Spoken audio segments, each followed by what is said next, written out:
Amém, amém. Eu vou pregar um sermão hoje que tem uma história um pouco... Tem uma história o sermão, né?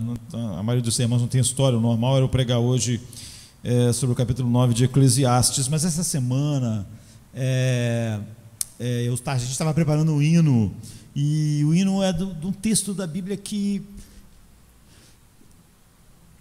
desde pequeno é um dos que eu mais amo, assim, lindo e profundo. Então, quando eu estava preparando esse hino, eu estava tão feliz de ter um hino falando sobre esse texto. E ontem, quando eu estava acabando de aprontar tudo, eu pensei, eu vou pregar sobre esse texto. Nós vamos ensinar o hino, esse hino com essa letra, com esse texto, e então depois eu vou pregar, vou deixar para cantar ele antes do sermão e vou pregar a respeito do texto do hino. Mas aí, então deixei lá e preparei o sermão para pregar, mas hoje me avisaram lá para 13h que o pessoal do louvor resolveu não cantar o hino. Não aprenderam, teve problemas no vocal. Aí eu falei assim, como assim, para a Natânia? Eu parei tudo onde, preparei um sermão por causa do hino, mas aí já era tarde, então não tem o hino, mas tem um sermão. Então o sermão ficou, o hino que foi a razão pela qual o sermão foi preparado, né, não cantou, então ele vai ser cantado depois. No Novo Testamento há uma bênção famosa, né, que é a bênção apostólica, porque os apóstolos terminavam suas cartas sempre da mesma forma: o amor de Deus nosso Pai, a graça do nosso Senhor Jesus Cristo, o amor de Deus nosso Pai e a comunhão do Espírito seja sobre todos vós, como está, por exemplo, em 2 Coríntios 13:14. A graça do Senhor Jesus Cristo, o amor de Deus Pai, a comunhão do Espírito Santo seja com todas vós. Essa é a bênção mais famosa assim no Novo Testamento, mas o hino era sobre uma bênção profunda, que nos traz um profundo ensinamento. O hino era baseado em Números 6, a partir do 22, que é uma ordem de Deus a Moisés, para que Arão, que é o primeiro sumo sacerdote, e todos os sumos sacerdotes subsequentes, ou o sacerdote que estivesse exercendo a função de sumo sacerdote naquele dia no tabernáculo, toda vez que os trabalhos no tabernáculo acabavam, toda vez que todos os sacrifícios daquele dia foram feitos, todas as ordens de Deus para o dia a dia, os animais tinham sido mortos, o sangue tinha sido aspergido no altar, o incenso, todas as coisas tinham sido feitas todos os dias.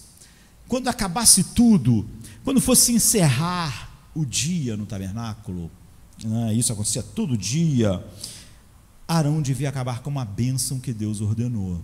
Era sobre isso que era o hino. E a Bíblia diz assim: falou o Senhor a Moisés dizendo: fala a Arão e a seus filhos, dizendo: assim abençoareis os filhos de Israel, dizendo-lhes. Então tem essa bênção que é, como eu disse, desde criança, talvez um dos que eu mais ame.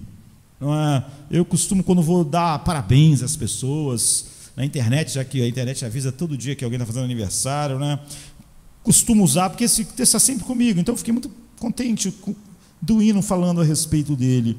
E a ordem é essa: sempre no final do dia, Arão e seus filhos, na hora que vai encerrar tudo no tabernáculo, vão abençoar os filhos de Israel, dizendo-lhe: o Senhor te abençoe e te guarde.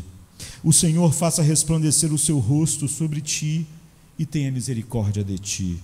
O Senhor sobre ti levante o seu rosto e te dê a paz. Assim porão o meu nome sobre os filhos de Israel e eu os abençoarei. Então essa é uma bênção maravilhosa, porque você vê quem escreve as linhas dessa bênção, quem dita é o próprio Deus. É assim que Deus quer nos abençoar.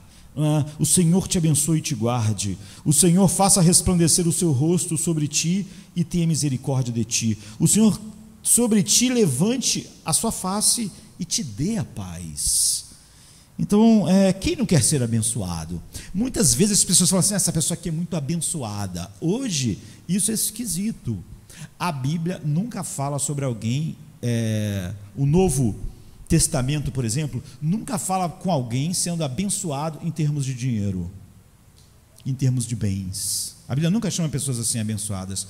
O Novo Testamento, sempre que o Novo Testamento está falando sobre alguém abençoado, bendito, nunca levanta que roupa as pessoas usam, qual o endereço delas, quantos cômodos tem sua casa, quanto dinheiro ela tem no banco. A Bíblia nunca faz isso. O Novo Testamento. Então hoje a gente vê as pessoas falarem: essa pessoa é abençoada, eu fui abençoado, e elas são muito superficiais. Então hoje a gente vê que as palavras mais profundas da Bíblia podem ter na mente das pessoas, pela repetição inadequada, ou pela repetição como apenas algo que boa noite, né? Que perdem totalmente o peso. Então, quando a gente olha para a bênção, e quando a gente pensa nesse texto, em quão profundo ele a gente tem que pensar o que é a bênção. Deus disse que é assim que ele abençoaria os filhos de Israel. Eu sou abençoado, eu sou uma pessoa abençoada, você é abençoado, nós somos pessoas abençoadas. E então, o que é a bênção de Deus? O que é um homem abençoado? Por que Deus, quando disse que no final do trabalho no tabernáculo, a bênção ia ser: o Senhor te abençoe e te guarde, o Senhor faça resplandecer o seu rosto sobre ti e tenha misericórdia de ti, o Senhor sobre ti levante a sua face e te dê a paz? Por que essa é a descrição de Deus do que é uma bênção? Agora, se eu sou abençoado, a que isso me leva? Que tipo de vida leva alguém abençoado?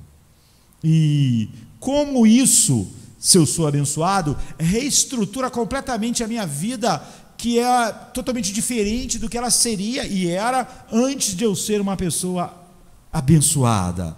Então, a bênção de Deus. Então, essa passagem é muito, muito famosa. Apesar disso, eu nunca tinha cantado um hino que era sobre essa passagem. Por isso,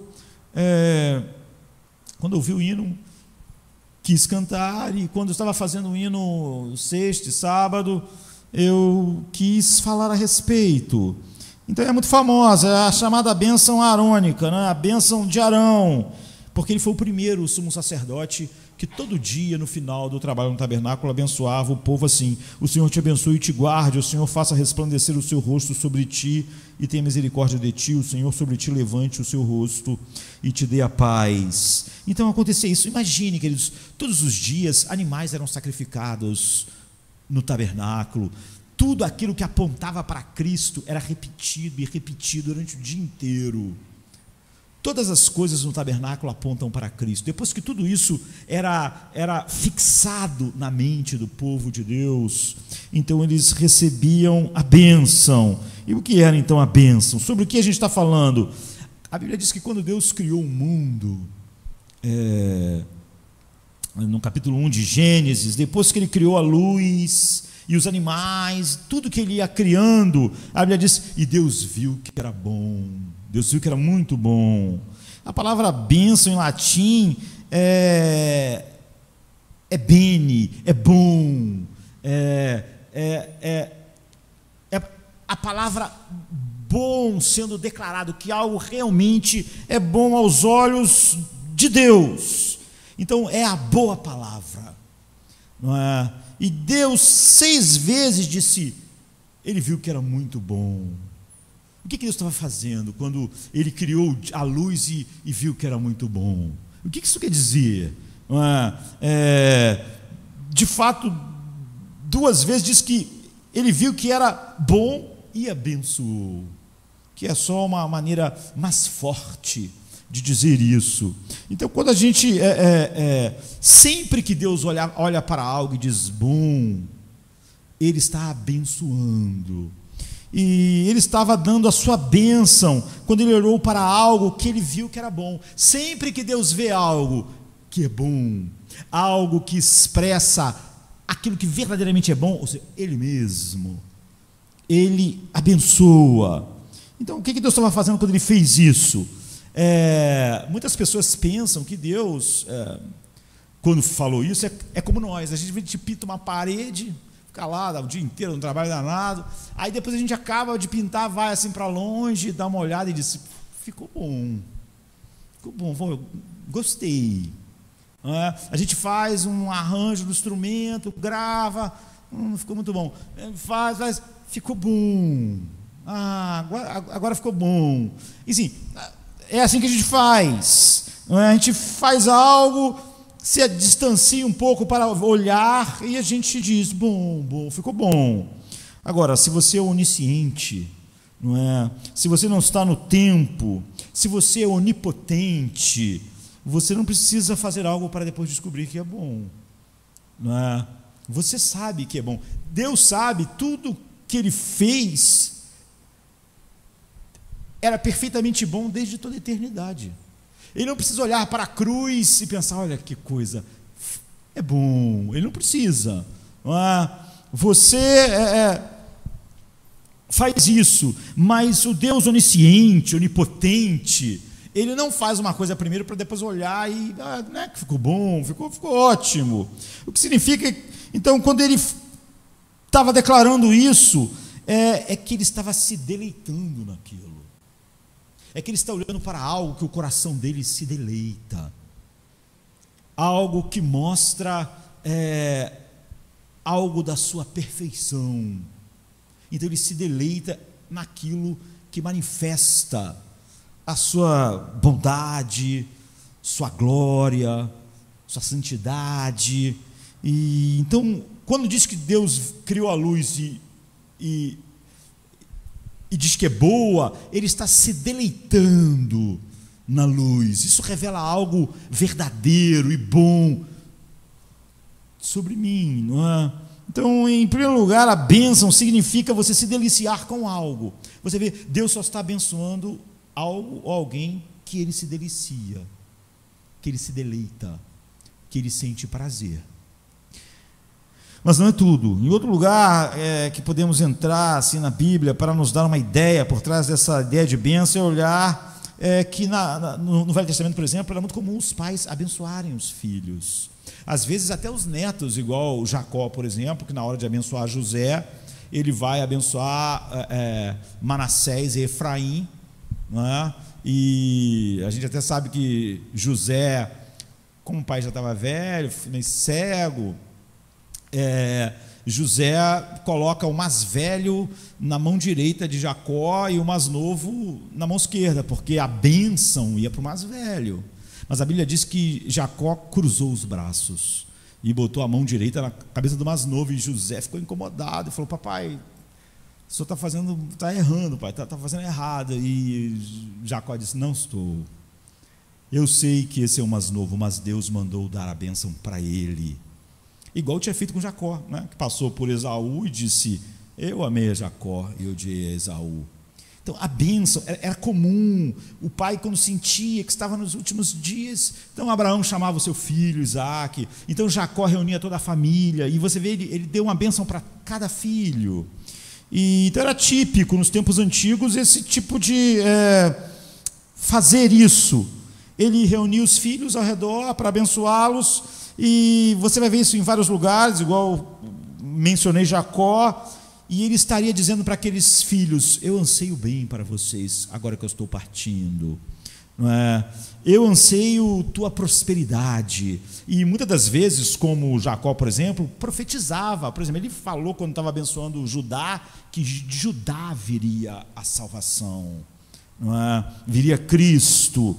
E, por um lado, ele está se deleitando com o filho, ele está se deleitando na semente que Deus deu a ele para dar continuidade à sua vida, mas não é isso que ele faz. A bênção do pai, ela é objetiva e subjetiva. Havia esse deleite, mas também havia algo prático junto com o deleite. Ele dividia os seus bens, e ele dava, ou seja, ele não só desejava que tudo fosse bem com o filho, ele tinha durante a vida arranjado da melhor maneira possível coisas para garantir esse futuro que ele desejava. E isso é o que significava essa bênção. Então a gente começa a perceber que significa Deus dizer a qualquer ser humano: eu te abençoo, eu me deleito em ti. É por isso que as duas vezes que o pai olha para o filho, ele diz: esse é meu filho amado, em quem eu me deleito. Você vê, ele está dando a sua bênção. Você vê que aqueles que são salvos, Jesus diz assim: vinde benditos, aqueles que o meu pai abençoou. Possuir a herança, a bênção, ela é o deleite de quem está abençoando e as providências que ele tomou. Essas duas coisas estão quando Jesus fala sobre os abençoados do Pai. Então, porque Deus para Deus dizer eu te abençoo, é Ele dizer eu me deleito em você, eu tenho prazer em você, eu me alegro em você. Sobre Jesus ele diz: esse é meu filho amado, em quem está todo o meu prazer, está todo o meu deleite. Ele está abençoando o filho. Então, mas não é só deleite, você deseja o bem e está comprometido com aquilo. Aqueles que são benditos do Pai, você vê, ele está comprometido, não é? Onipotente como o que a Bíblia diz? Tudo coopera para o bem daqueles que amam a Deus, daqueles que foram chamados segundo o seu. Ele fez tudo, ele providenciou tudo. Isso faz parte da bênção. Isso é por isso que no Novo Testamento nunca vai falar sobre alguém abençoado ligado a qualquer coisa material que essa pessoa tenha ou não.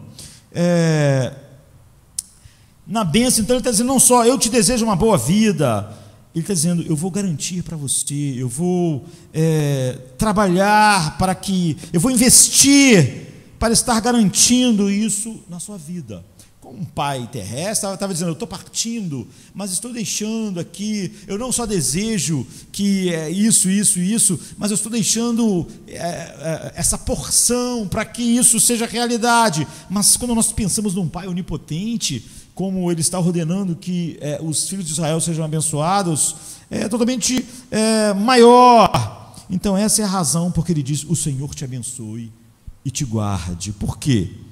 Ele não apenas abençoa, ele guarda, ele consegue o que ele quer. Ou seja, quem ele é bendito do Pai, vai possuir por herança. Todos eles vão ouvir de Jesus naquele dia: vinde benditos do meu Pai, vinde abençoados por Ele. Ele não apenas deseja que essas pessoas um dia, quem sabe, dê tudo certo. Não, ele garante isso, ele consegue esse bem. Nós sabemos a que preço ele conseguiu bem. Então, quão importante é a bênção de Deus para nós. Quando nós falamos: eu sou uma pessoa abençoada, infelizmente há uma definição cultural para isso. Ou eu queria que Deus te abençoasse muito, as pessoas estão pensando numa definição cultural. Talvez o nosso melhor estudo de caso na Bíblia seja essa história de Jacó mesmo, não é? Ele abençoou seus filhos assim, na velhice, já cego, mas a gente sabe que Jacó e Esaú, todo o drama deles gira em torno da bênção, não é? Isaac e Rebeca tiveram os irmãos, e Esaú, apesar de gêmeos, foi o primeiro a sair, e obviamente o primeiro deles é tecnicamente o gêmeo mais velho, apesar de que você não pode dizer, na verdade, que um gêmeo é mais velho do que o outro, mas tecnicamente você tem que decidir quem é o mais velho. O que saiu primeiro é o mais velho, Então Esaú era o mais velho, e porque ele foi o primeiro nos tempos antigos, a lei da primogenitura dizia que o filho mais velho tinha que obter a bênção macro, a bênção maior.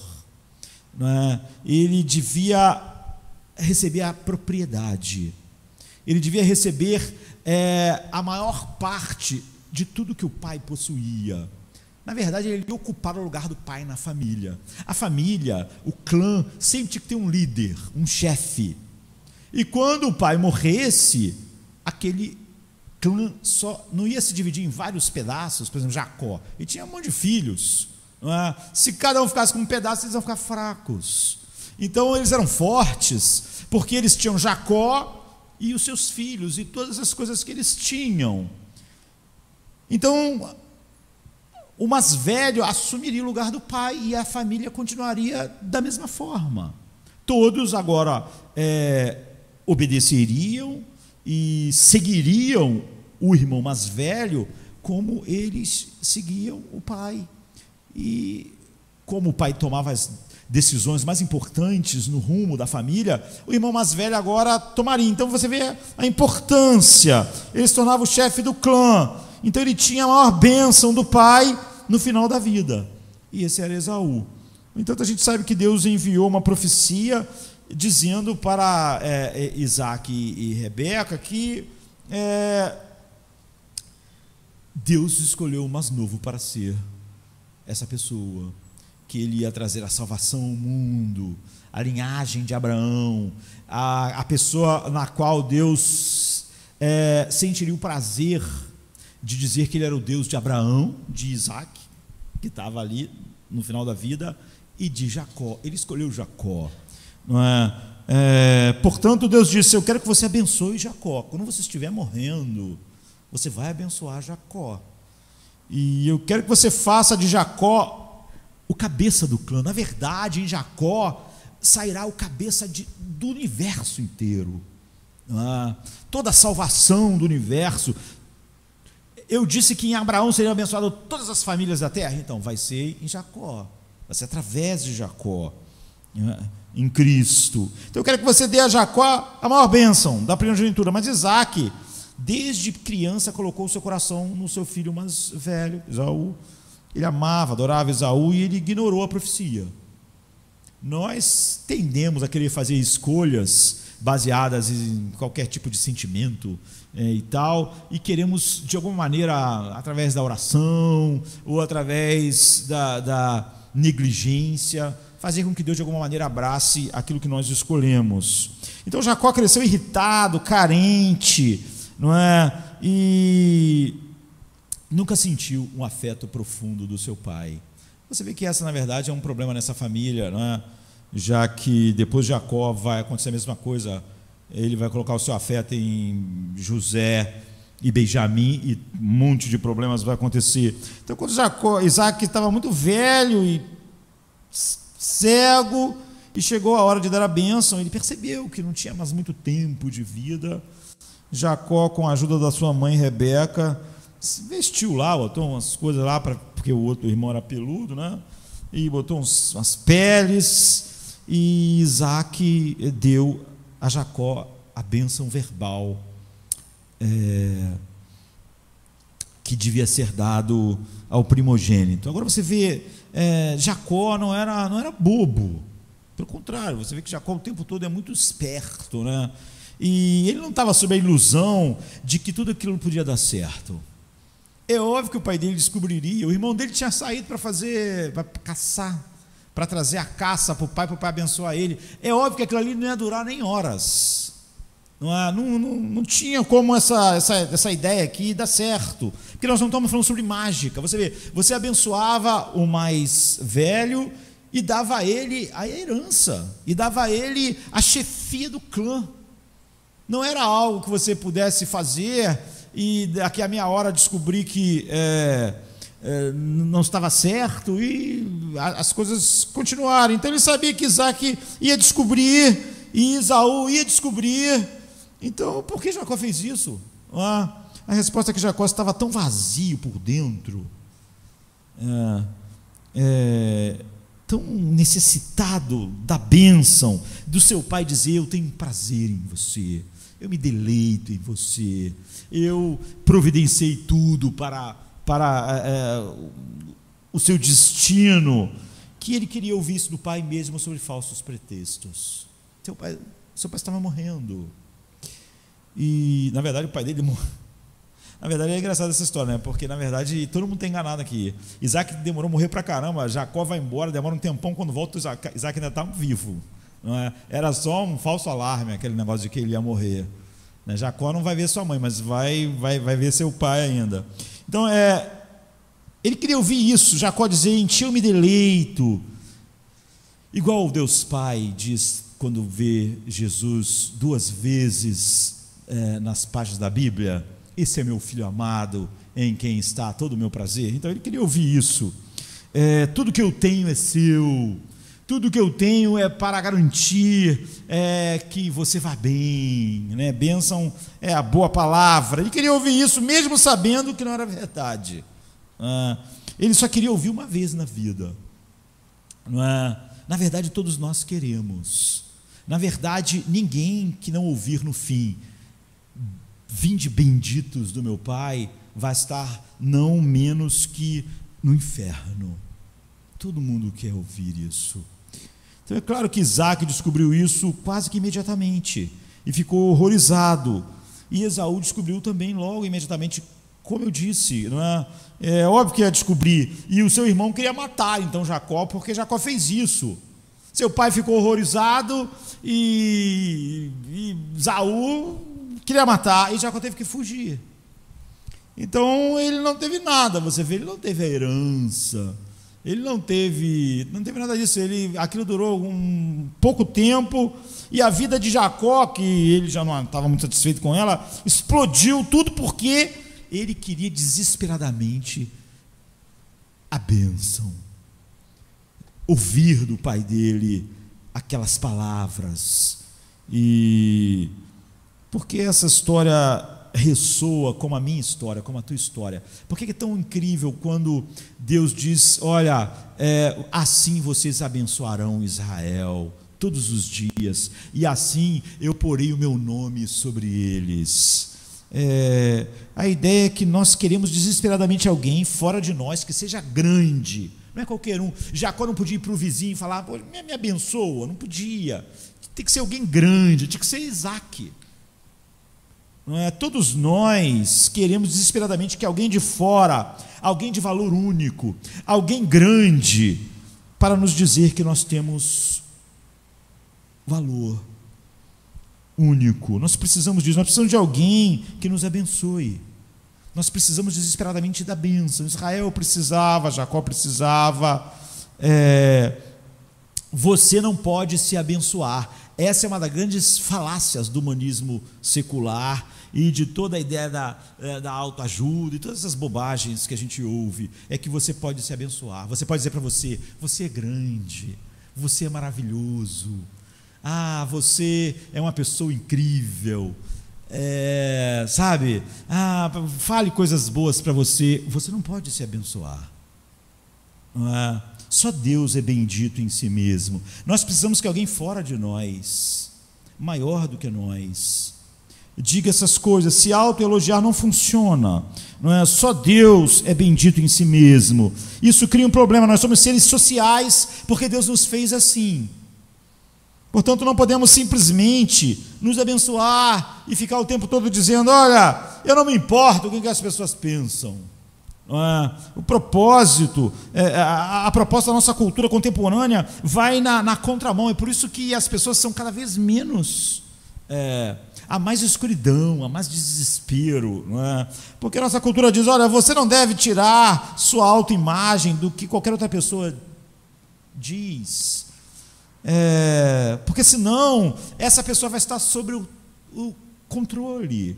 Você mesmo tem que se autovalorizar e tirar o seu valor disso. Tudo que importa é o que você pensa, mas não funciona. Nós não fomos criados assim. Só Deus pode ser bendito em si mesmo. Não funciona, não adianta. Então, Se você falar para você mesmo, eu sou a pessoa mais inteligente do mundo, isso não funciona. Não é? Sei lá, se o Comitê da Inteligência Mundial dissesse isso teria um peso para você. Mas você mesmo se declarar a pessoa mais inteligente do mundo, você mesmo sabe que é ridículo. Não é? Aquilo que você autodeclara sobre você mesmo não tem um peso para você, não tem um peso no seu coração. Eu sou o melhor nisso, não importa que ninguém... Você pinta lá um quadro feio e você diz assim, eu sou o melhor pintor do mundo. Isso não fala nada para o seu coração. Você não pode se abençoar, não funciona. E eu lembro que outro dia, certa vez falando em outro sermão sobre um filme, né, que é o Diário de Bridget Jones, ela faz isso o tempo todo. Teve o 1, o 2, o 3, e ela fala assim, para você se sentir bem consigo mesmo. Na verdade, ela dá uma debochada das teorias que se tornaram quase um mantra da nossa cultura, né? Ela faz algumas anotações de como ela vai ser uma pessoa confiante e vai conseguir as coisas que ela quer, e por isso que é o diário dela. Uma das coisas que ela escreve assim é: compre livros de autores eruditos incompreensíveis para colocar de forma impressionante na sua estante. Eu acho que isso tem muito a ver com o cristão, apesar de que a Bridget não está falando com a gente, né?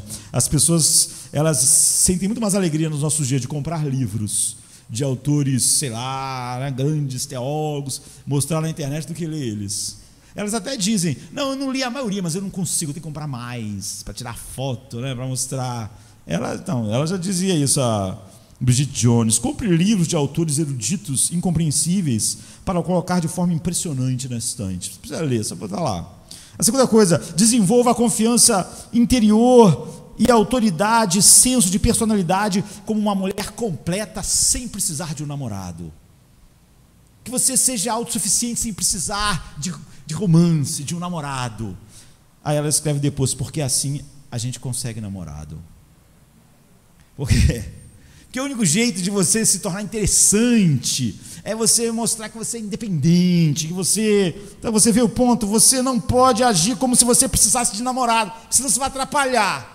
Você tem que agir como se você não precisasse de um namorado, porque aí você vai ter mais chance de ter. Você tem que agir como se fosse abençoado sem ser. Você tem que dizer: eu sou grande, eu sou maravilhoso. Depois você vive a sua depressão lá no seu quarto. Mas você tem que dizer isso, sabe? Assim, por exemplo, quando você olha no Facebook, todo mundo é contente, né? Todo mundo é feliz. No Instagram, sei lá. Porque você tem que ser assim, você tem que ser abençoado. Não funciona. Então, na terceira nota, a Bridget Jones, ela completa assim: tenha certeza receptiva, sensível de sua autossubstância como mulher, sabendo que o meu sentido de eu, de valor, de autoestima, não vem do que os outros pensam, mas do que ela escreve de mim mesmo. E ela escreve embaixo: espere, isso não pode estar certo. O que ela está dizendo é o seguinte: o que você quer dizer a si mesmo? Eu não importo com o que ninguém pensa, não é? Mas isso é um barril, querido, de dinamite. Isso é uma bomba, vai explodir. Você não vai poder viver assim. Você é um ser social, você não pode ter certeza você não pode ter certeza de que você é realmente bom em algo se só você acha isso, sabe? Você não pode ter certeza e se abençoar se ninguém mais consegue enxergar essa realidade. Então, dizer a si mesmo: você é uma pessoa de grande valor, você é grande, você é maravilhoso, você é incrível, não nos abençoa, não podemos nos abençoar. E, em segundo lugar, quando você abençoava, você estava dizendo: eu estarei lá por você. É o que Deus diz para nós. Então você tem que ter alguém fora de você para dizer isso para você. Mas se é assim que nós somos, então vai ser desesperadamente assustador o nosso mundo, porque ninguém pode realmente nos abençoar finalmente. É por isso que tantos salvadores nos levam à decepção, não é? E quando as pessoas dependem de você para se sentirem mais abençoados, há uma tendência em você explorar elas, ou elas, contigo, elas te explorarem. Como você quer ser muito elogiado por alguém, você acaba se tornando dependente, e aquela pessoa pode usar isso, é a razão pela qual, por um lado, você está tentando o máximo que pode se abençoar, porque você sabe que é assim que no nosso mundo caído as coisas funcionam, quando você precisa realmente se sentir abençoado vindo de alguém, e você sabe que aquela pessoa também tem as mesmas necessidades, e que no máximo vocês vão começar a trocar essas necessidades.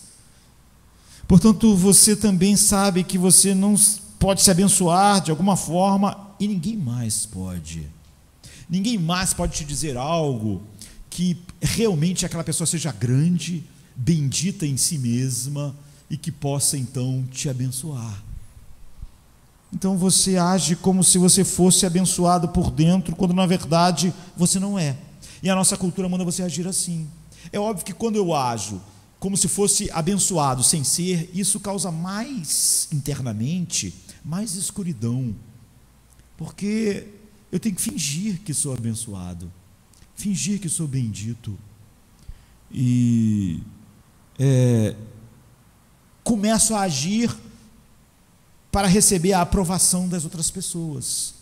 Por que as pessoas acabam distorcendo o evangelho? Elas querem ser abençoadas pelas pessoas, elas querem ser abençoadas pela cultura, ela quer ser vista como um pastor que pode ser abençoado pela cultura, enquanto tenta equilibrar a cultura e o evangelho. Ele quer pregar algo que as pessoas possam abençoá-lo, porque ele não tem a bênção, não é? É evidente. Então, porque se você... a Bridget Jones disse, se você tem que agir como se você não precisasse de um namorado, porque se você se mostrar muito carente de um namorado, você vai ter um enorme problema. Mas também você sabe que no fundo você é carente. Então, qual é a solução? Aqui está a solução: você precisa da bênção de Deus. Se você tem a bênção de Deus, então você tem equilíbrio interior. Você tem essa confiança. Se Deus diz isso para você, então tudo fica bem no seu interior. Mesmo quando o mundo achava que Paulo era o lixo do mundo, ele diz, ele estava bem, porque ele era abençoado. Você sabe quem você é. Você não é aquele necessitado de bênção, que por isso deve se moldar ao mundo, a uma cultura, porque internamente as coisas estão funcionando, e tudo que você recebe fora disso é molho. Por mais delicioso que o molho seja, o casamento, os amigos, tudo é molho. A saúde, essas coisas não te abençoam. Você é abençoado. Essas coisas são molho. É bom, mas não é crucial. Então essa é a razão pela qual ele diz: o Senhor te abençoe e te guarde. E qual é a próxima coisa? E te dê a paz. Então o Senhor te abençoe e te guarde, o Senhor faça resplandecer o seu rosto sobre ti e tenha misericórdia de ti. O Senhor sobre ti levante o seu rosto e te dê a paz. Essa palavra paz aqui na bênção, lá no original, é shalom. Queridos, a palavra é muito maior do que a gente dá hoje. A Bíblia está dizendo que quem é abençoado por Deus, Deus dá a sua paz. O que é shalom? Shalom é uma palavra hebraica que significa absoluta e completa realização dos seus mais profundos desejos. Se eu tivesse que usar a palavra de outra pessoa para descrever o que é shalom, eu pegaria as palavras de Jesus que diz assim, aquele que crê em mim nunca mais terá sede. Você vê, os desejos mais profundos foram saciados, não estão mais necessitados, estão resolvidos, não é? Então é a absoluta, completa realização dos seus mais profundos desejos. Ou então quando Jesus disse, minha paz vos dou, ele está falando sobre essa bênção, né? O Senhor faça resplandecer o seu rosto sobre ti e te dê a paz. Então, para que o Senhor abençoe ou mantenha, ele não apenas deseja o seu bem. Você vê, a bênção de Deus não é dizer, eu te abençoo, eu desejo que tudo, eu desejo que você tenha, não, ele não deseja que você tenha paz, que o Senhor faça resplandecer o Senhor sobre ti e te dê a paz. Ele garante, a bênção de Deus é o deleite de Deus, e Deus garantindo aquilo que faz de mim alguém bendito. Então saber que você tem a bênção de Deus é o caminho para a satisfação absoluta. Caso contrário, você sempre vai estar explorando as outras pessoas tentando encontrar isso, ou sendo explorado porque você quer isso. Você vai explorar pessoas e pessoas vão te explorar quando todo mundo quer encontrar isso em alguém que não pode nos abençoar de verdade. E essa é a bênção de Deus. Agora, como isso ocorre? Aqui está como vem para nós. Diz assim, o Senhor te abençoe e te guarde, o Senhor faça resplandecer o seu rosto sobre ti e tenha misericórdia de ti. O que significa isso? O Senhor faça resplandecer a sua face, o seu rosto sobre você e tenha misericórdia de você. A face, eu já disse várias vezes, pregando em vários textos no Velho Testamento, já que usa muito a face de Deus, e o Novo Testamento também, você vê, nós contemplamos, nós somos transformados ao contemplar a glória de Deus na face de Cristo. E quando Paulo está dizendo isso, não está falando sobre nós vermos a face mesmo, não é? Então a face é a presença relacional de Deus. Você conhece a diferença entre a face de Deus e a presença geral de Deus. Todo mundo está na presença de Deus. Todo mundo, todos os homens, todos os demônios, não há como você não estar na presença de Deus, porque Deus é onipresente, mas nem todo mundo tem a face de Deus, que é a porta relacional de Deus. É por isso que Deus virou a face para o seu Filho. Você vê, a comunhão foi rompida, não é?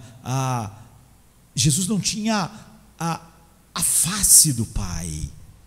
O Pai, na verdade, não tem uma face, não é? Um rosto. Então, estar na presença das pessoas não é o mesmo que estar face a face com aquela pessoa. Às vezes a gente está num lugar comendo, estou com as pessoas ali no lugar aberto, ou a gente sai para comer em algum lugar, e às vezes naquele lugar tem 20 pessoas, você conhece elas, estão juntos lá numa lanchonete, no restaurante, então você está na presença de todo mundo, mas você está sentado conversando com alguém que está do seu lado, ou que está depois de uma pessoa, e você está conversando com ela, você vê, você está na presença de todo mundo, mas aquela pessoa tem a tua face, tem a tua atenção, tem a relação, e de certa forma você está presente com todos. É assim que Deus está presente. Todo mundo está na presença de Deus, Ele é onipresente, não é? Todos estão na presença de Deus, mas não tem a face de Deus. E quando a Bíblia fala sobre a face de Deus, ele não está falando que Deus não está em todo lugar, mas que a face dele, assim, que a presença dele em todo lugar não é a mesma coisa que você ter a face de Deus. Ele não tem um relacionamento de fato, de deleite íntimo com todas as pessoas que estão na sua presença geral. É isso que A face significa que o rosto de Deus resplandeça sobre você, está tão próximo, não é? Que o brilho da sua face está cobrindo a sua própria face. É a ideia de um sorriso, é a ideia de alegria, é a ideia quando um rosto está feliz, está irradiando algo, não é? Está irradiando, você fala, um rosto radiante, não é? A gente usa essa expressão, mas ele está irradiando alegria, está brilhando alegria, é metafórico. Então o Senhor te abençoe e te guarde, o Senhor faça resplandecer o seu rosto sobre ti e tenha misericórdia de ti, o Senhor sobre ti levante o seu rosto e te dê a paz. Então a face de Deus está voltada para você e brilhando sobre você. Isso significa que você tem um relacionamento íntimo em que Deus se deleita contigo. Você tem o sorriso de Deus, você tem o prazer de Deus, e é assim que você vê a glória de Deus na face de Cristo. Você tem agora essa comunhão, esse deleite, essa alegria indizível em Cristo, e Ele te amou tanto, que foi até a cruz para te resgatar. Você está tão próximo, não é? Agora, isso é maravilhoso, mas é um problema. Porque eu quero que por um minuto você imagine quando Moisés ouviu isso, como ele deve ter ficado confuso. Deus disse assim: eu quero que você, Moisés, fale para Abraão como Abraão vai abençoar o povo.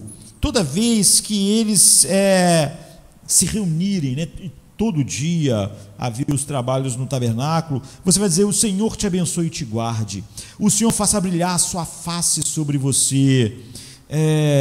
Moisés deve ficar assim, mas como assim? Porque nós sabemos que Moisés um dia estava no Monte Sinai, e é isso que ele pediu a Deus: me mostre a tua glória, me mostre a sua face, é isso que eu quero. Quando Moisés pôde pedir a Deus o que ele mais desejava, era isso, a face de Deus. E esse pedido teve a seguinte resposta: ninguém pode ver a minha face e viver. Você vê o que Deus está dizendo. Deus não tem uma face de verdade, como eu disse. Deus está dizendo o seguinte: ninguém pode ter uma intimidade, nenhum pecador pode ter intimidade comigo e não morrer. Ninguém pode ter a minha face. Por que não? Porque embora Deus esteja presente em todos os lugares, nós perdemos a face de Deus em Adão. E esse é o ponto principal da Bíblia. Tudo estava bem dentro de nós enquanto nós tínhamos a face de Deus, enquanto Deus tinha prazer em nós, enquanto Deus se deleitava em nós, e então nós tínhamos a face radiante de Deus. E nós perdemos isso, foi o que nós perdemos no Éden. É por isso que agora há essa escuridão, é por isso que agora há, ou eu tentando ser abençoado por outros, ou eu explorando outros para abençoá-los, e eles me explorando para me abençoar, mas isso não funciona, ou a nossa geração, né, esse último século e pouco, dizendo que eu mesmo tenho que dizer: eu sou grande, eu sou magnífico, eu sou alguma coisa, para tentar me sentir, ter uma autoestima melhor, e cada vez as pessoas ficam mais tristes, deprimidas e infelizes. Quando nós nos afastamos da comunhão com Deus e nos tornamos, como Isaías diz, nós éramos como ovelhas e cada um se desviou pelo seu próprio caminho, nossos próprios senhores, entre aspas, não é? E achamos que nos tornamos capitães da nossa alma e etc. Nós perdemos a face de Deus, nós não somos mais benditos, nós não temos mais a bênção, nós somos malditos. Agora, quando Deus diz: ninguém pode olhar a minha face e viver, o que Ele está dizendo é o seguinte: minha santidade, minha glória absoluta são inerentemente incapazes de habitar com o pecado. São exatamente o oposto. O que um pecador ama, eu odeio. Aquilo que o pecador tem prazer, é o meu desprazer infinito. eles são inerentemente incompatíveis. O pecador é incompatível com Deus. É como fogo e água, não é? São coisas incompatíveis, incompatíveis. Você pode juntar fogo e água? Pode, mas um vai destruir o outro. Vai depender da quantidade que tiver. Se tiver muito fogo e pouca água, o fogo consome a água, não é? Agora, se tiver muita água e pouco fogo, a água apaga o fogo. Agora, conviver, eles não convivem. Então, eles são inerentemente incompatíveis. Quando Deus diz, você não pode olhar para a minha face e viver, Ele não está apenas dizendo, olha, eu fico de mau humor quando olho para você. Eu não suporto você, eu sou forte, eu te esmago. Não é? Sim, Deus está irado, mas Ele está dizendo algo mais profundo. Ele está dizendo, não há absolutamente nenhuma maneira que o pecado possa habitar com a santidade, que o pecador possa ter a minha face, que a santidade possa morar com o pecado. Assim, quando Deus diz a Moisés, é impossível que minha face se volte para você e brilhe sobre você, portanto, você não pode ter a minha bênção. Porque você vê que a essência da bênção é que o Senhor faça resplandecer o seu rosto sobre ti, que o Senhor tenha misericórdia de ti, que o Senhor levante o seu rosto sobre ti e te dê a paz. Mas é exatamente o que nós não podemos ter, é o que nós perdemos. Então, há uma grande dica aqui, né? O Senhor te abençoe e te guarde, o Senhor faça resplandecer o seu rosto sobre ti e tenha misericórdia de ti. Quando Moisés ouviu essa ordem que ele devia dar no final, a bênção que Arão tinha que dar no final de cada, vamos chamar de culto, né, de cada dia inteiro de serviço no tabernáculo, ele diz isso mesmo, se o rosto de Deus brilhar sobre nós, nós vamos ter paz. Se o rosto dele brilhar sobre nós, a única maneira é que ele tenha uma misericórdia que resolva isso. De alguma forma, Deus deve fazer algo com o que nós somos, porque nós não podemos ter a face dele. O que seria? Aqui está a única pista que Moisés tinha, a bênção. Essa bênção, você vê, vinha sempre no fim do tabernáculo.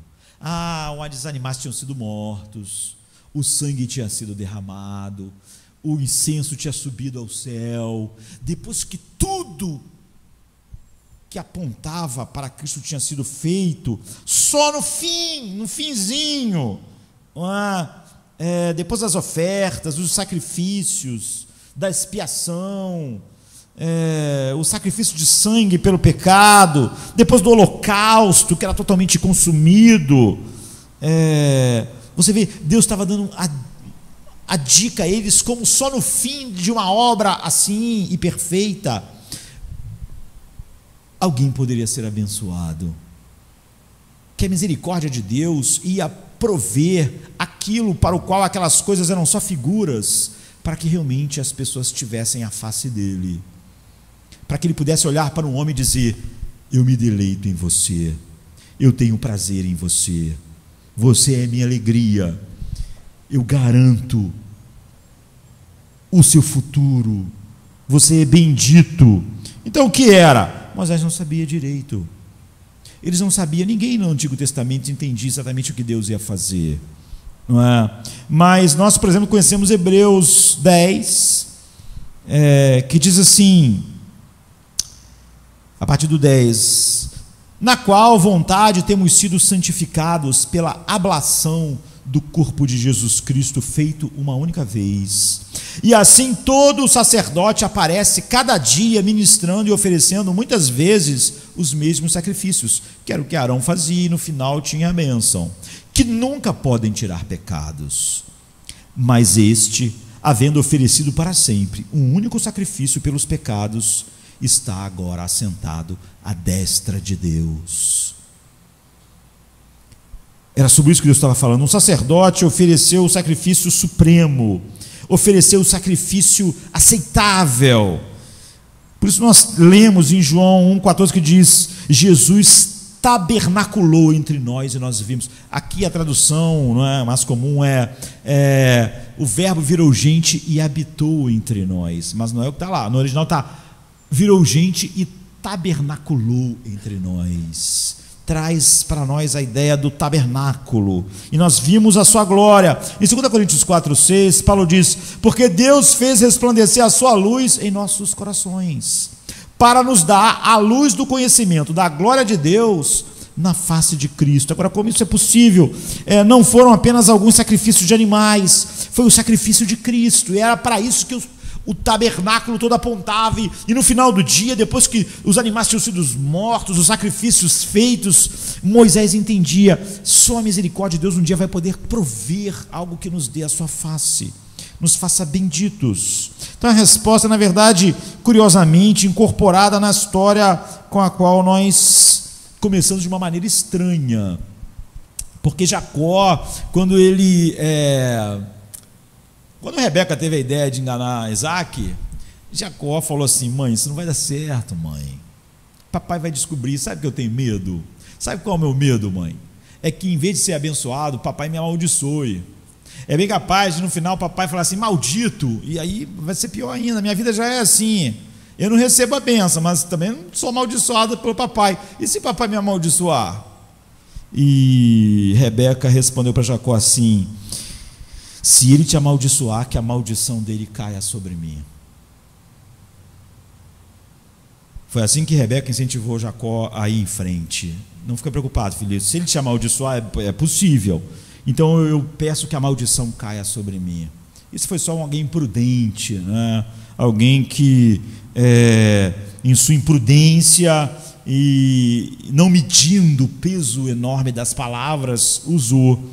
Mas um comentarista, um famoso puritano, pregando sobre Gênesis 27, disse assim: na reversão mais incrível de tudo, Jesus graciosamente diz para nós a mesma coisa que Rebeca disse para Jacó. O Pai não tem como nos abençoar, a não ser nos amaldiçoar, mas Jesus, não imprudentemente, mas de uma maneira incrível, disse: então que a maldição dele caia sobre mim, para você não ser amaldiçoado mais. Então Jesus foi, eu diria assim, é o que o puritano está dizendo, a verdadeira Rebeca, né, que disse que a maldição caia sobre mim, e caiu, não é? Então pense nessa declaração, as palavras de Rebeca, que Rebeca disse com tanta negligência, ela não estava imaginando realmente que nenhuma maldição ia cair em cima dela. Jesus disse sabendo que ia cair, sabendo que ele ficaria sob a ira infinita do Pai e que ele ia perder a face do Pai. Mas essa era a única maneira de nós recebermos aquilo que a bênção aarônica está declarando. Então a maldição que Jacó mereceu por sua astúcia, a maldição que você e eu merecemos, não pelo que a gente faz simplesmente. Nunca ache que a maldição que está sobre o homem é só pelo que ele faz, é pelo que ele é. O apóstolo Paulo, ele não diz assim, num dos versos, nós falamos da Bíblia, miseráveis coisas que eu faço, eu faço muitas coisas, ele diz, miserável homem que eu sou. A miséria não está nas coisas que eu faço, está nas coisas que eu sou. E então ele foi colocado sobre ele a maldição, para que a bênção pudesse chegar a nós. Ele tinha que, para que a face de Deus resplandecesse sobre nós, ele teria que perder a face do Pai, e foi isso que aconteceu. Então, eu lembro que certa vez eu estava pregando sobre maldição e não sobre bênção, e quando eu quis falar para os irmãos sobre o que era a verdadeira descrição da maldição, eu disse que você só tem como entender a maldição, eu lembro, invertendo as palavras do que é a bênção, a verdadeira bênção. Então você tem que pegar essa palavra aqui de Números, e o que é ser amaldiçoado? Quando Jesus diz malditos para o fogo eterno, quer dizer, todo homem está sob a maldição de Deus, até que em Cristo seja colocado fora. Por quê? Porque ele experimentou a maldição. O que é a maldição? é simplesmente você dizer o oposto, de maneira contrária, essa bênção, essa passagem tão profunda da Bíblia. E eu lembro que eu disse que ficaria assim: que o Senhor vos maldiga e abandone, que o Senhor possa mantê-lo na escuridão e te dê apenas julgamento sem graça e misericórdia, que o Senhor vire as costas para você, esconda o seu rosto de você, remova a sua paz para sempre. Porque isso é exatamente o oposto da bênção, e é exatamente isso que acontece. Então nós sabemos que no núcleo do Evangelho estão aqueles dois animais que fazem a propiciação e a expiação. Eu até já falei que certa vez eu estava vendo as pessoas num grande debate na internet sobre se Jesus foi abandonado pelo Pai ou não. Eu achei muito engraçado, porque as pessoas se diziam reformadas, entendiam das doutrinas bíblicas, e elas estavam discutindo que Jesus não foi abandonado pelo Pai. Então elas não sabiam o que é expiação, não é? Porque a propiciação é derramar da ira. O sangue da propiciação era colocado sobre o propiciatório para aplacar a ira de Deus, mas a expiação era o outro animal no qual Arão confessava, o bode expiatório, né? A expiação, ele confessava os pecados do povo, e aquele bode era levado para o deserto e era abandonado para sempre. A expiação é o abandono de Deus, ou seja, alguém recebeu o abandono final, carregando os meus pecados. E é óbvio que se Cristo não tivesse sido abandonado, eu não tinha sido expiado dos meus pecados. Então é por isso que no núcleo daquilo que é o Evangelho, o que acontecia lá no tabernáculo, tinha dois animais: o que era morto, e o sangue era levado para o Santo dos Santos, para o propiciatório, que é a tampa da arca, e o outro animal, que era o bode expiatório, da expiação, era confessado os pecados de Israel na cabeça do bode, e ele era levado para fora do arraial de Israel e solto no deserto para vagar longe da presença de Deus para sempre. Era abandonado para sempre, o que o inferno é. Então, o que aconteceu? Deus é santo demais para olhar o pecado. O pecado não pode ter a face de Deus. Mas quando diz que Deus é santo demais para contemplar o pecado, não é que Deus não vê o pecado, é para o pecado ter a face de Deus. Então ele não podia suportar olhar para aquilo que concentrou a condensação monumental de pecado que ficou sobre Cristo. Então ele desviou a sua face do seu filho. Você vê, isso é o que designa a maldição, que ele brilhe o seu rosto sobre você e te dê a paz.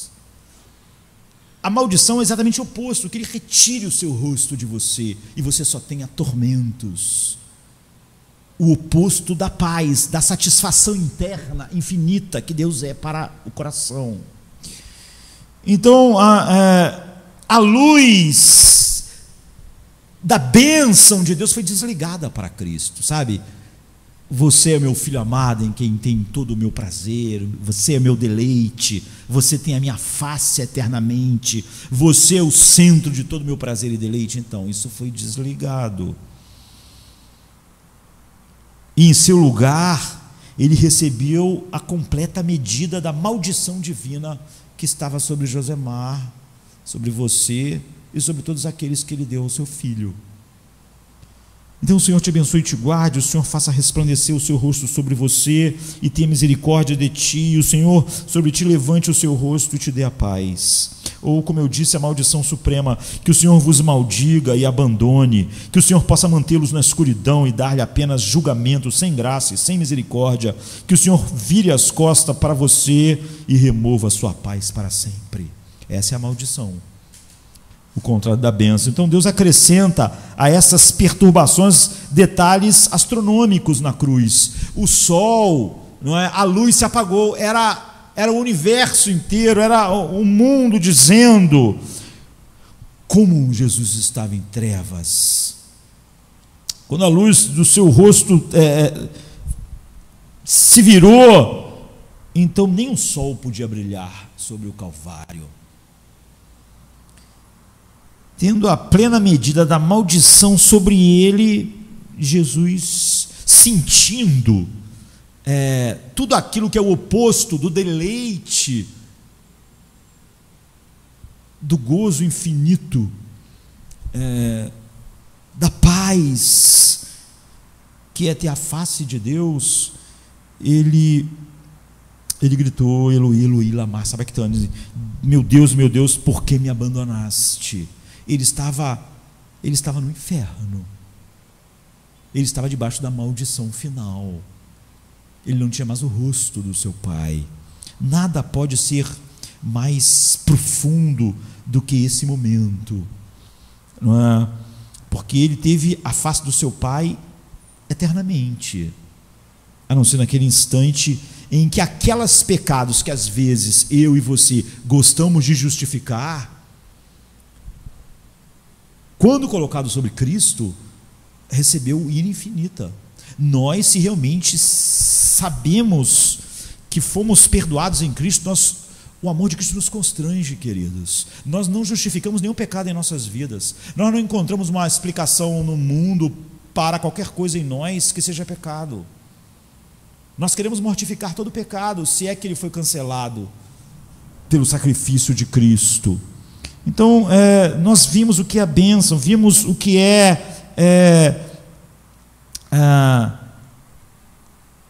a maldição final. Então, Jesus usou a mortalha da morte final que nós merecíamos, para que nós pudéssemos legalmente usar as suas vestes de justiça.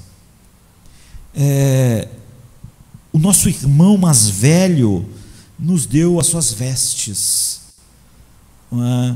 Então, a bênção vem quando alguém diz: você é meu filho amado, em ti eu tenho todo o meu prazer, em ti eu me deleito, em ti eu me comprazo, tudo que é meu é seu, você é herdeiro de tudo que eu tenho. Você vê porque o apóstolo Paulo diz que nós somos co-herdeiro com Cristo de todas as coisas? Porque nós somos os benditos do Pai. Agora você vê como isso pode ser feito, porque Jesus tomou a maldição que nós merecemos, então a bênção que ele merecia cai sobre nós, a face do Pai, o brilho da face do Pai. Você vê como é horrível nós, quando falamos que alguém é abençoado, estamos pensando em contas bancárias, estamos pensando na roupa que as pessoas vestem, ou se elas estão com saúde ou não, quando a bênção e a maldição são coisas infinitamente maiores, e não tem nenhuma relação com essas coisas. Em João 17, antes de ir para a cruz, Jesus ora ao Pai: Pai, dá-nos, isso é, a nós, dê a eles a glória. Eu quero que eles estejam comigo para verem a glória que eu tinha contigo antes da fundação do mundo. Como eu tinha a tua face, como eu tinha a glória infinita fluindo da sua face. O que significa? O Evangelho significa que tudo que merecemos caiu sobre Jesus, para que a gente tivesse a glória que ele tinha com o Pai antes que o mundo existisse. Essa é a bênção. Essa é a paz. É por isso que ele te abençoe e te guarde, tenha misericórdia de ti, faça o seu rosto resplandecer sobre ti e te dê a paz. Ou seja, a saciedade dos desejos e anseios mais profundos da alma. Então, ele recebeu tudo que nós merecíamos, e nós recebemos o que ele merece. Ele merece a face do Pai, ele merece o sorriso do Pai, ele merece o prazer do Pai, ele merece o deleite do Pai, ele merece governar para todo sempre. E é por isso que a Bíblia diz que nós vamos sentar com ele em seu trono. O que a Bíblia está querendo dizer é que tudo que ele merece do Pai agora foi dado a nós, a bênção, sabe? Nós não temos sequer a dimensão de tudo o que nós temos em Cristo, porque todas as coisas são para Ele e por Ele. E agora, tudo isso se direciona a nós em Cristo. Então nós nunca vamos aqui compreender a dimensão final dessas bênçãos infinitas que pertencem a Cristo e que agora são nossas. Então o Pai pode olhar para nós agora literalmente e dizer para mim, para você, se estamos em Cristo: você é o meu filho amado em Cristo. Agora em você eu tenho todo o prazer nele. Você absolutamente é o meu deleite. Tudo que eu tenho é teu. Essa é a coisa para a qual nossos corações foram feitos. Essa é a bênção. É a bênção. Isso é ser abençoado. E essa é a coisa que nós mais desesperadamente queremos. É a coisa que está dirigindo todas as nossas vidas. É a coisa pelas quais todos os homens estão lutando, e por isso eles estão cada vez ficando mais escuros, mais com o seu interior mais pesado. Eles estão tentando se abençoar, estão tentando abençoar uns aos outros, mas o que nós temos é maldição. Agora, se eu tenho a bênção, o que isso faz na minha vida? Nós temos que encerrar assim. A bênção de Deus não significa algo simplesmente subjetivo, é objetivo e subjetivo em nossas vidas. E você vê que no final, no verso 27, diz assim: então eles porão o meu nome sobre os israelitas, e eu os abençoarei. Ou, em outra versão, assim porão o meu nome sobre os filhos de Israel, e eu os abençoarei. Assim como, com aquela declaração: o Senhor te abençoe e te guarde, o Senhor faça resplandecer o seu rosto sobre ti e tenha misericórdia de ti, o Senhor levante a sua face sobre ti e te dê a paz. Então, sempre, por exemplo, quando nós somos batizados, você é batizado o quê? Em nome do Pai, do Filho e do Espírito Santo. Você vê que aqui no final da bênção ele diz: é assim que vocês porão o meu nome sobre os filhos de Israel. É a mesma coisa. Quando você se torna um cristão, a maneira como Deus o abençoa é que ele não apenas brilha em você e sorri para você, e você então se sente amado de maneira geral. Ele coloca o seu nome sobre você. É por isso que esse é o final lá da bênção, o resultado, né? Então o propósito, cada bênção é uma reafirmação daquilo que nós ouvimos quando fomos batizados. E toda vez que você ouve uma bênção, está reconfirmando o que Deus lhe diz em seu batismo, o que diz em seu filho, o que diz ao você se tornar realmente bendito em Cristo. Então imagine alguém que isso muda totalmente a nossa vida, quer dizer, ser realmente abençoado, ter a face de Deus, porque se isso é verdade, eu tenho um nome de Deus, assim vocês porão o meu nome sobre eles. Então você imagine uma criança, um órfão, uma criança sozinha no mundo, impotente, desamparado, e então alguém o adota. O que ele ganha? Ele ganha um nome, ele ganha uma família, e ele ganha então uma identidade. Ele ganha solidariedade, responsabilidade, segurança, ganha intimidade, ele ganha todas as coisas que na nossa relação com Deus muda tudo dentro de nós. Identidade, não é? Por exemplo, Steve Jobs, ele era adotado, então ele era só Steve, não é? Mas depois que os pais dele adotaram ele se tornou Steve Jobs, não é? Ele agora tem uma identidade, ele sabe quem ele é, há uma confiança, há um equilíbrio, ele tem uma família por ele agora tem um nome. Os Jobs vão providenciar aquilo que é necessário para ele ter uma vida. Quem sabe um dia ele ser dono da Apple? É possível, nós não sabemos, não é? Quando eles adotaram o pequeno Steve, que as coisas iriam nessa direção, mas você vê, ele chegou lá porque os Jobs o adotaram, deram o seu nome, deram uma identidade, deram um lar, deram a ele as condições e um equilíbrio que a vida dele não tinha, porque ele não tinha ninguém por ele. Ele era cuidado lá pelo governo com um monte de crianças que Então, não só isso, mas ele tem agora a solidariedade. Essa família é por ele. Os Jobs agora eram pelo Steve.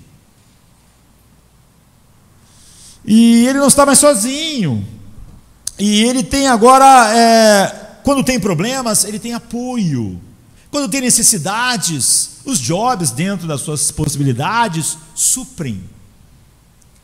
E agora, se alguém quer atacá-lo, eles têm os Jobs para defendê-lo.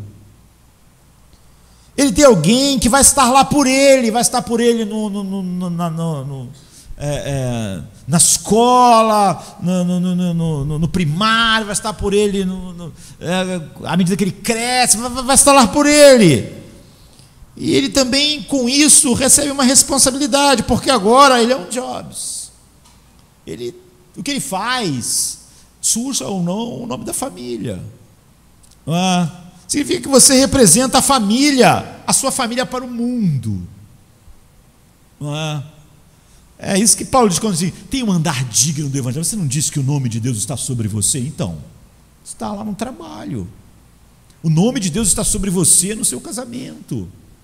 Se você, de fato, carrega o nome de Deus, assim vocês porão o meu nome sobre ele. O que você faz agora, como você trabalha, não diz respeito mais só a você, mas ao nome que você leva. E o nome da família está em você. Você não pode viver como se você fosse alguém sozinho no mundo. Agora o pequeno Steve é um Jobs. Agora você, em Cristo, é filho de Deus. E isso traz também para nós o quê? Segurança e intimidade. Porque estar em uma família, ter um pai, não é ter um chefe. Não é ter um chefe. O chefe, por mais que ele goste de você, se você começar a fazer as coisas erradas, chegar atrasado, não desempenha lá, não bate as metas, o chefe pode ser o teu maior amigão, ele vai te mandar embora. Ele é teu chefe, muito amigo, mas é teu chefe. Um pai nunca manda um filho embora, não é? Um pai não é assim, está demitido. Cansei, você é um filho muito ruim. Tentei, estou te dando chance, mas você é péssimo filho. Eu vou assinar aqui o papelado aqui, você está despedido da função de filho, pode pegar as coisas e ir embora. Você é pai do outro, você é pai dos seus filhos para sempre. Se o teu filho tem problemas, o teu amor pode levar à disciplina, aos momentos de apoio, mas você não demite o seu filho. Então, você não é demitido como um filho, mas quando você falha também é muito pior do que quando você falha com o chefe. Principalmente quando você é de fato amado, ou principalmente quando você sabe que você é perfeitamente amado. E você é amado quando não está vivendo da maneira que deveria, mas se você realmente é filho desse pai perfeito, isso esmaga o seu coração. Objetivamente você é filho, então quando um filho ou filho começa a agir